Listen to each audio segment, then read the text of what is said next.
Halo semuanya, semangat pagi. Teman-teman semuanya, di video kali ini saya akan bahas tentang keluhan-keluhan yang banyak sebenarnya dipunyai oleh mereka yang mengalami gangguan kecemasan, kecemasan berlebih, anxiety disorder, dan juga punya masalah lambung. Hanya saja, keluhan ini tidak banyak dibahas, ya. Biasanya yang dibahas kan apa?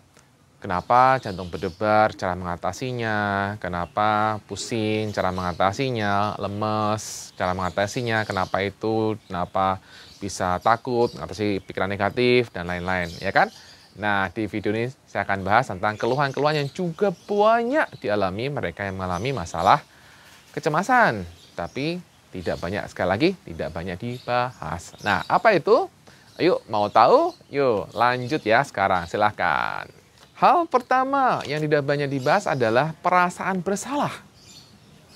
Perasaan bersalah karena mengalami anxiety, karena mengalami kecemasan yang membuat orang jadinya takut sendirian di rumah. Sehingga dia akan memaksa pasangannya atau ya istilahnya membujuk pasangannya untuk tinggal di rumah. Paling tidak ya tolong dong stay di rumah kalau kamu bisa. Nah, WFH ini adalah suatu hal yang menyenangkan karena nggak perlu terlalu banyak konflik dengan pasangan kan. Jadi kita bisa meminta mereka untuk tinggal di rumah dengan cukup mudah. Nah, banyak orang juga yang kemudian akhirnya kan jadi ketika nggak bisa keluar sendirian kan akhirnya bergantung pada pasangan atau orang yang terdekat sama mereka. Nah, sebenarnya mereka yang mengalami gangguan kecemasan pasti atau boleh dibilang pada umumnya adalah pasti ada perasaan bersalah. Merasa bersalah karena telah merepotkan orang terdekat. Merasa bersalah karena telah membuat orang jadi merepotkan mereka semua yang mereka harus bisa kerja, kemudian mereka harus nemenin dia, kemudian merasa jadi nggak enak sama orang lain gitu kan, karena merasa ya kita bergantung pada mereka gitu loh. Nah, ini jadi perasaan bersalah kan. Kemudian perasaan bersalah yang lain adalah sama anak biasanya. Jadi kalau kita udah punya anak gitu ya, yang mengalami gangguan kecemasan sudah punya anak, karena banyak juga yang mengalami gangguan kecemasan juga masih remaja, jadi nggak cuma orang tua, nggak cuma dewasa, karena bisa kena pada siapapun. Mereka yang mengalami masalah ini, biasanya kalau udah punya anak, mereka akhirnya cenderung untuk terlalu fokus dengan diri sendiri. Aduh, kenapa aku begini, kenapa aku bisa begini, kenapa, aduh ini sampai kapan seperti ini. Sehingga kemudian mereka akhirnya tidak terlalu bisa fokus untuk ngurus anak, seperti itu.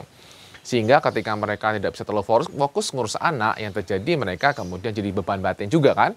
Beban batin juga, kemudian mereka merasa, aduh aku bukan jadi orang yang baik, aku bukan jadi orang tua yang baik, seperti itu. Oke, banyak kok ini saya lihat atau saya dengar dari mereka yang memiliki gangguan kecemasan yang mereka terapi di tempat saya. Nah, jadi ini juga perlu dibereskan, teman-teman, Bapak Ibu semuanya harus dibereskan, ya. Nah, cara bereskannya gimana? Oke, cara bereskannya bisa dengan menggunakan teknik yang di sini saya bahas, butterfly hug. Pernah lihat? Pernah nonton? Iya, butterfly hug. Saya pernah bahas kok. Nah, secara singkat, butterfly hug itu seperti apa? Butterfly hug itu kayak gini aja teman-teman, sangat gampang sekali. Jadi letakkan tangan kanan ke sini, ke pundak sebelah kiri, letakkan tangan kiri ke pundak sebelah kanan, kemudian tepuk-tepuk gantian, kemudian tutup mata, kemudian Anda bilang sama diri Anda sendiri dengan sepenuh perasaan Anda, katakan bahwa ya Anda minta maaf sama diri Anda sendiri karena sering merasa Anda itu nggak bagus, bukan orang tua yang baik, merepotkan orang, dan lain-lain lah seperti itu. Anda curhat. Jadi Anda curhat, Anda berdamai dengan diri Anda sendiri dengan seperti ini. Dengan Anda melakukan seperti ini, biasanya perasaan itu akan jauh lebih berkurang. Seperti itu. Silahkan dicoba, ya. Kemudian yang kedua, teman-teman adalah biasanya cenderung sensitif. Cenderung sensitif itu maksudnya cenderung jadi mudah emosi, mudah takut ketika mendengar berita-berita buruk, berita negatif, kemudian sensitif terhadap obat yang mau diminum, seperti itu. Baik obat umum ataupun obat psikiater. Jadi biasanya kalau obat umum mereka takut nanti kalau saya obat ini aman nggak bagi saya, nanti asam lambung saya naik nggak ya, seperti itu. Nanti ini beneran obat ini sesuai dosis nggak ya. Mereka biasanya kalau obat umum aja takut, kenapa? Takut indikasinya seperti itu. takut nanti akan begini dan begitulah seperti itu. Jadi cenderung sensitif dengan hal-hal seperti itu. Nah, mereka yang juga sudah ke psikiater biasanya juga nggak minum obat psikiaternya gitu, karena mereka searching di Google gitu kan. Kemudian wah obatnya begini-begini. Nah, mereka kemudian akhirnya nggak diminum obatnya, padahal mereka udah beli obat psikiater gitu kan. Ini mereka cenderung sensitif terhadap hal itu. Kemudian mereka juga cenderung sensitif terhadap makanan. Maksudnya adalah mereka cenderung akan mikir nanti kumat nggak ya, nanti gua cemas lagi nggak ya, nah seperti itu. Jadi cenderung emosi-emosi cenderung sensitif ya. Nah, ini adalah hal yang umum terjadi kalau cemasnya Anda tinggi. Kemudian juga sensitif terhadap apa? Sensitif terhadap suara keras terutama. Biasanya itu jadi mudah kaget seperti itu. Mengalaminya? Ya, itu memang biasanya seperti itu teman-teman. Tenang aja, Anda aman kok ya. Nah, kemudian gimana cara ngilanginnya gitu kan? Cara ngilangnya sebenarnya adalah hanya menurunkan tingkat kecemasan. Kalau teman-teman cemasnya udah semakin turun, ya itu akan hilang dengan sendirinya seperti itu ya. Jadi tenang aja. Jadi PR-nya adalah bagaimana menurunkan tingkat kecemasannya ya.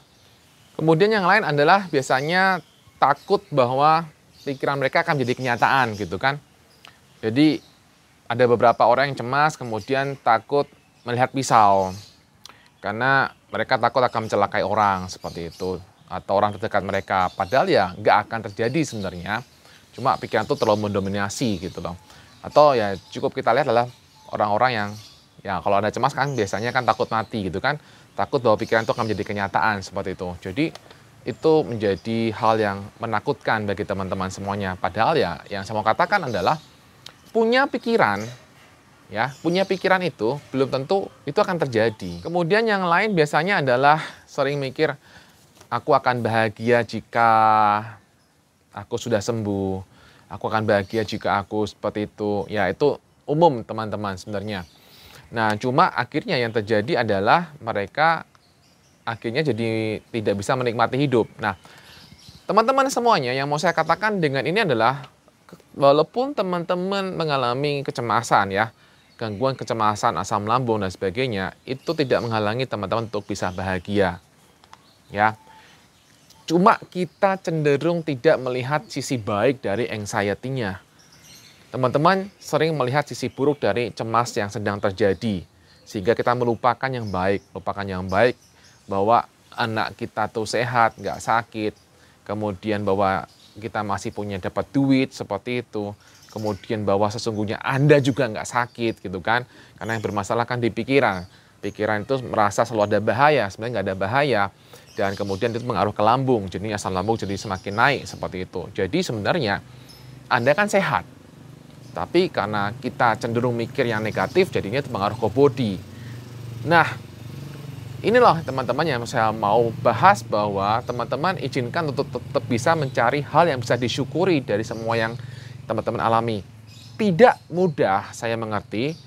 Ini simple, ini sederhana, tapi saya tidak mengatakan ini mudah, karena juga perlu proses untuk belajar, mencari syukur apa, atau perlu mencari kebahagiaan apa di luar yang saya alami itu sangat penting sekali dan itu perlu skill, perlu dilatih seperti itu. Nah, teman-teman, sekarang saya akan sharing bagaimana cara mengatasi itu. Cara mengatasi itu cukup dengan afirmasi. Afirmasinya apa aja yang bisa kita lakukan, yang bisa kita katakan. Yang pertama adalah saya menyukai diri saya sendiri, saya menerima diri saya apa adanya, saya semakin kuat dari hari ke hari, besok saya semakin kuat, bahkan 3 minggu ke depan atau 1 bulan ke depan, saya semakin jauh lebih kuat. Dan seterusnya semakin bertambah kuat.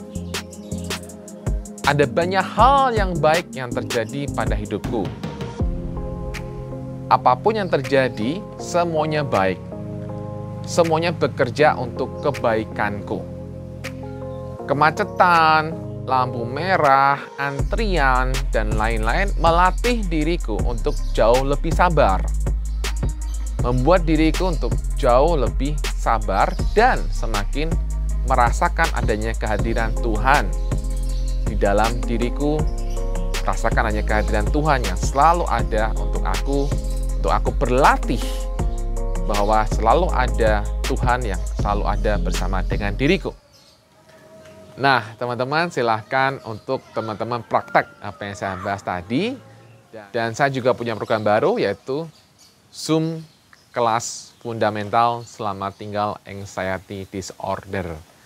Ya, ini akan membantu teman-teman untuk bisa mengerti, memahami apa itu cemas, apa itu gangguan cemas, dan bagaimana mengatasinya, dan ini akan membantu teman-teman jauh lebih baik lagi.